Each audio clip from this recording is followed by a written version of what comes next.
মেঘলা মেঘলা দিনে বৃষ্টি আসে নেমে। গুড ইভিনিং জানাচ্ছি সবাইকে মেঘের গর্জন শুনে। বৃষ্টি ভেজা এই বিকেল বেলা মন চেয়েছে খেতে পকোড়া, তাই তো আমি বানাবো আজ চিকেন পকোড়া। চিকেন পকোড়া বানানোর জন্য প্রথমেই নিয়ে নেব চিকেন।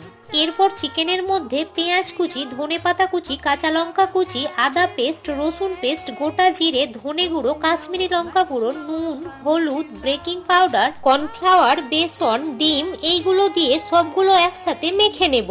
আর সবশেষে বিরিয়ানি মশলা আর লেবুর রস দিয়ে আবারও খুব ভালোভাবে মেখে নেব। আর এরপর এইদিকে কড়াইয়ের তেলটা গরম হয়ে এলে অল্প অল্প করে পকোড়াগুলো নিয়ে তেলের মধ্যে ছাড়তে থাকবো। আর অল্প আছে এপিট ওপিট হালকা লাল লাল করে ভেজে তুলে নেব। ব্যাস, তাহলেই রেডি গরম গরম চিকেন পকোড়া।